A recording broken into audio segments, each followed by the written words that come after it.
Hello and welcome.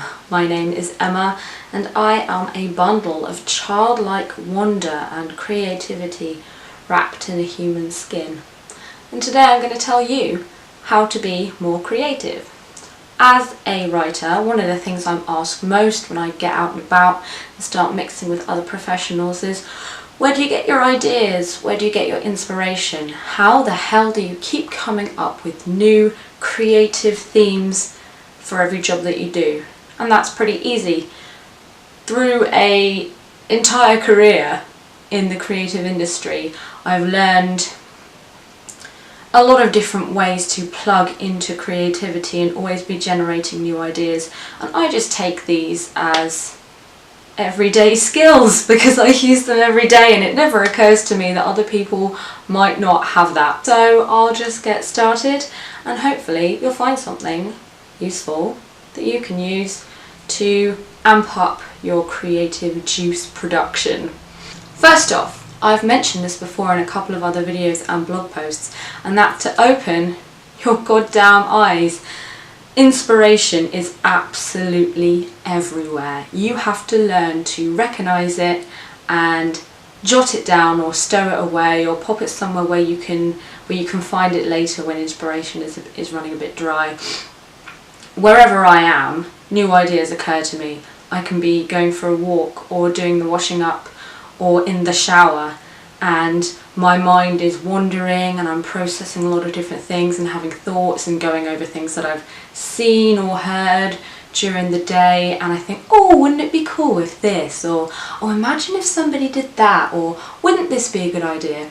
Instead of allowing that thought to just slip away into the ether forever, I make sure when I get out the shower, when I've dried my hands from washing up or whatever, I go to my Trello app or Evernote or just a good old pen and paper and I write the idea down.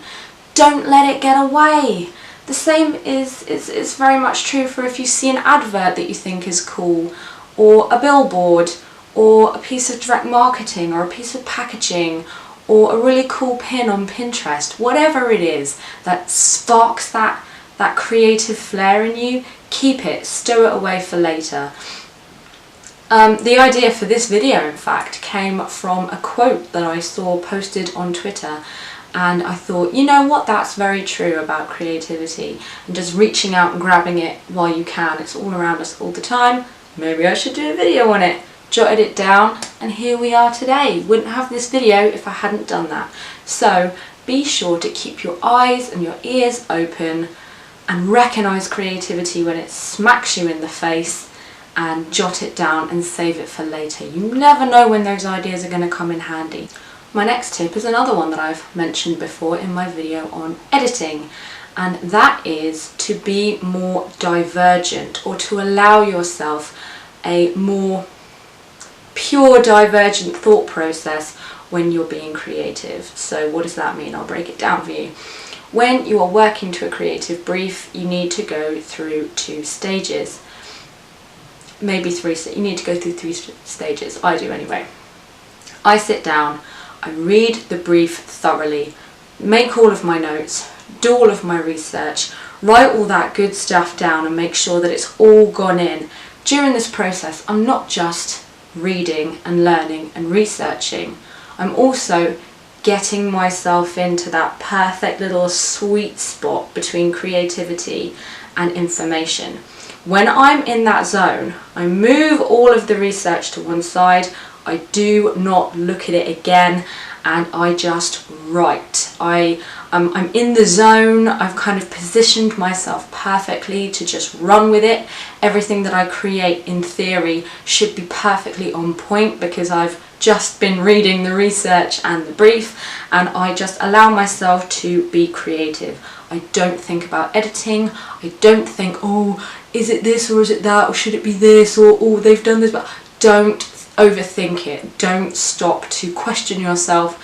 Just be creative. It doesn't matter what you come up with. It doesn't matter if it's too long. It doesn't matter if it's riddled with spelling mistakes. It doesn't matter if it's not in the correct format, or it's not completely perfectly on brand yet, it does not freaking matter. Allow your mind to be 100% creative in that moment, because that's when all your very best ideas are going to show themselves and come out.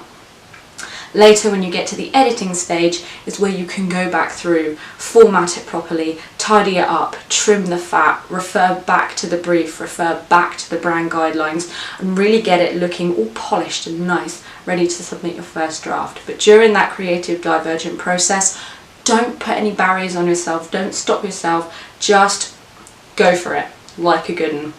That is the secret to really wicked ideas. All my best ideas come out during that stage, so hopefully it works for you too. Tip number 3 is to not wait for perfection. I know that this might come off sounding a little bit slapdash and blasé, but I'm a firm believer that done is better than perfect. If you stop yourself from a creative endeavour because, oh, I don't have the right equipment, oh, well, I'll need X, Y, and Z before I can really get started, or, oh, I just need, to be in that... No, fuck that. Just do it. Do it and get it done and send it. For example, this very YouTube channel, I used to film it on my iPad, which I balanced on a stack of books on my desk, and I just used to film it, edit it, and upload it. Done. I wasn't concerned about getting a fancy camera. Oh, I can't do it until I have all of the lighting. I can't do it until I have an amazing backdrop. I can't do it until I have an expensive camera, or until I can afford the perfect editing equipment, or I need to go away and do more research. If I had done that, I probably still wouldn't have uploaded a single video at all. And now I think I've got over 50 videos uploaded. I've been doing this channel for almost a year. If I had stopped myself with a long list of excuses, I wouldn't have done it. So don't hold yourself back. Just get started. There's time to perfect and hone later on. Just make sure that you get started, because the number one barrier to creativity, 9 times out of 10, it's you. You're your own barrier. So just allow it, It takes a lot of guts. I've actually done a video on putting yourself out there creatively. It's really scary, I know, and all of these excuses can be the perfect reason to not do it, because you feel a bit vulnerable and you'd rather not be creative where everyone can see you and pull your ideas apart in front of your eyes and make you feel ashamed for expressing yourself. Fuck that.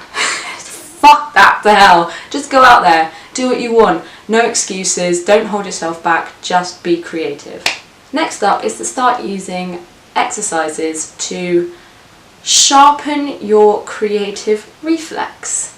There are a ton of different writing exercises that you can do. Just using writing as an example, you might not be a writer, you might be a designer, but whatever, the principle is the same. Exercises. Go out there and be practicing, always doing something, always trying new techniques. I've done a video on, was it 3 or 4 writing exercises? A bunch of different writing exercises to hone your editing skills, to hone your creativity, to help you snap into it when you've got to go up and running fast. So exercises can really help you hone that base level of creativity, so that any wild and wacky ideas that come in off of the top, you've got the skills you need to hone them nicely and make them workable, because you've got a great basic writing knowledge to make that happen. My final tip for you is to not be scared to try new techniques. If you've been a follower of my content for a while, you know that I'm absolutely freaking obsessed with rhetoric. I love rhetoric. I've done a blog post on rhetoric and even a couple of videos on rhetoric. The techniques used are age-old, they come from ancient Greece, people use them all the time and don't even know it, like repetition, things like personification, just playing with the structure of your words and sometimes even reversing them or subverting them. It's really clever, and when you use it in copy, the reader's mind is just, it makes people, it fires them up.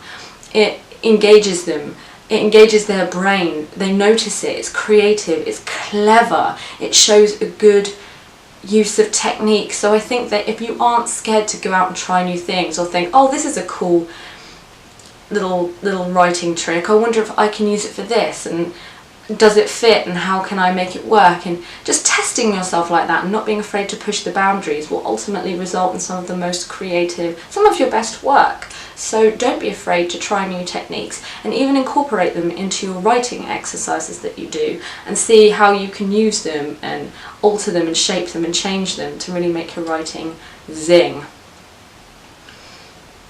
A bonus tip as well, I'm going to say, stay bang up on your best practice. So that's another thing to think about. If you found this video interesting today, you can give me a thumbs up and subscribe, or tap the bell to get notifications each time I post a new video. If you've got any questions or anything you'd like to ask me about today, you can find me on Twitter at @EJCownley, or you can pop me a comment below. I'd love to hear from you guys and hear what you think of these videos. And if you want to see more like this, or anything, or you have any questions that you'd like me to answer, please get in touch, because I love it. I'll see you back here next week, same time, same place, for more wicked badass writing inspo. Until then, take care.